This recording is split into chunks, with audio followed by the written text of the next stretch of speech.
যেহেতু শীতকাল শুরু হয়ে গেছে আর এইবার র্যাকেট খেলার কোডও কাটা হয় না, তাই ভাবলাম যে আজকে সবাই মিলে র্যাকেট খেলার কোড কাটবো।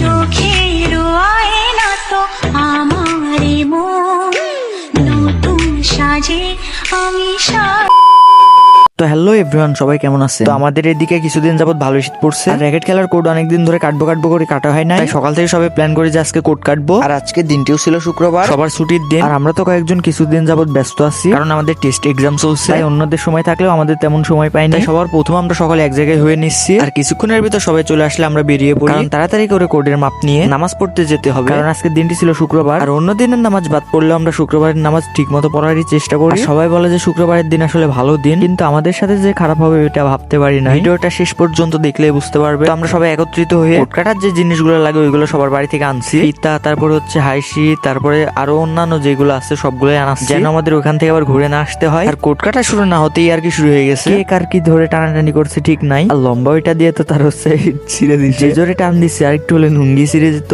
ভাগ্য ভালো যে জাদুবিদ্যার মাথার কিছু হয় না। আর সেখানে কিছুই আর কি ফেজলাম করার পর আমরা চলে আসি মাঠে, যেখানে কোডটা কাটবো আর কি। আর তার আগে আমাদের সাথে একটা অঘটন ঘটে যায়। বিষয়টা মজার আবার সিরিয়াস। গতকাল আমরা আসছিলাম এখানে দাগ টানার জন্য, কিন্তু জমির মালিক যে সে পাশে ঘাস কাটছিল, সে তো তার জমিতে কোনো রকমই আমাদের খেলতে দিবে না। এই নিয়ে কালকে অনেক ঝামেলা হয়েছিল। আজকে যখন সে ছিল না, সে ফাঁকে আমরা বাগানে চলে আসি। আর আজকে আমরা সবাই মনে মনে নিয়াত করে আসছি যে আজকে যাই হয়ে যাক আমরা কোড কেটে যাবো, খেলবো যেহেতু আমরা সবাই, সেহেতু সবাই নিজ নিজ দায়িত্বে কাজগুলো করছে, কারণ চারিদিকে খেলা শুরু হয়ে গেছে, আমাদেরই শুধু দেরি হচ্ছে। তাছাড়া আশেপাশে সব জায়গায় খেলা শুরু হয়ে গেছে দেখছি। আর আমরা এখানে প্রায় 10-12 জন ছিলাম, তাই 4-5 জন করে কাজ করছিল। আর তারপরে তারা হাঁপিয়ে গেলে আবার অন্যজন করছিল। আর এইদিকে আমি খরগোশ নিয়ে সবসময় খালি ঘাটাঘাটি করছি। আর যে জিনিসটা আমার সবচেয়ে ভালো লাগে ওইটা নিয়ে মনে হয় আদিকলির মতো করতে শুরু করি, সবসময় তো ওইটার পিছনে লেগে থাকি। আর এই খরগোশটাও আমার কাছে অনেক সুন্দর লাগছিল, আমিও কয়েকদিন ধরে ভাবছি যে একটা খরগোশ নিব। দোকানদারকে বলে আসছি কিন্তু এখন আসে নাই খরগোশ। খরগোশ নিতে গেলে অবশ্যই আপনাদের ভিডিও করে দেখাবো। আর এই খরগোশটা যখন থেকে নিয়ে আসছে তখন থেকে তো আমি এটার পিছনেই পড়ে আসছি। আর এদিকে তো কোড কাটার কাজ চলছে, সবাই যে যার মতো মন দিয়ে কাজ করছে, কিন্তু মজার বিষয় হলো এখন পর্যন্ত একটা মাটিতে দাগ পড়ে নাই। মানে হয়েছেটা কি, এক কানে যখন মিলে তখন আরেক কানে আর মিলে না, দুই কানে যখন একসাথে মিলে তখন আরেক কানে মিলাতে গিয়ে আবার মিলে না। আর এখানে এক্সপার্ট আমরা কেউই নেই, দুজন এক্সপার্ট আছে তারা এখানে নাই, তাদের কাজ আছে এই জন্য আসতে পারে না, তার জন্য আমরা নিজের মন মতো করতে থাকি। এদিকে দুপুর 2টা বেজে গেছে, তাও মাপ নেওয়া শেষ হয় না এখনো, তাই তো আমরা চিল্লা পাল্লা করতে শুরু করে দিছি। আর কোড কাটার মেন পয়েন্টই হচ্ছে ঠিক মতো মাপ নেওয়া, কারণ ঠিক মতো মাপ থাকলে সবাই দাগ টানতে পারবে। আর কিছুক্ষণ থামার পর আবার সবাই কাজে লেগে যায়। আজকে সবাই মিলে নিয়ত নিয়েছি যে আজকে 6টায় বাজুক কাজ সেরে গান যাবো। আর আমাদের এদিকে তো এই ঘরের নাম র্যাকেট খেলার কোড বলে, আর কোন দিকে কি বলে জানি না। তো এদিকে বিকাল 3টা বেজে যাওয়ায় আমি আর সেখানে বেশিক্ষণ ছিলাম না, কারণ আমার দুপুরের গোসল খাওয়া দাওয়া কিছুই হয় না। আমি তাদেরকে বলি যে আমি পরে আসবো নি, খাওয়া দাওয়া গোসল সেরে আমরা 2 জন সেখান থেকে চলে আসি, বাদ বাকি সবাই তারা ছিল। আর এইদিকে গোসল খাওয়া দাওয়া শেষ করে আমি এক জায়গায় গেছিলাম, আর এসেই শুনি যে কোড কাটা শেষ হয়ে গেছে। 5:30 বাজছে নাকি আজকে কোড কাটা সবকিছু শেষ করতে। কারেন্টের লাইন তো এখনো কিছুই হয় না, কারেন্ট বাদে আজকে সবকিছু শেষ। আর আমাদের উদ্বোধনের দিন আপনাদের অবশ্যই দেখাবো। আর আজকের ভিডিওটি এ পর্যন্ত, সবাইকে বাই বাই, টাটা, আল্লাহ হাফেজ। দেখা হচ্ছে অন্য কোনো ভিডিওতে, ততক্ষণ ভালো থাকুন, সুস্থ থাকুন।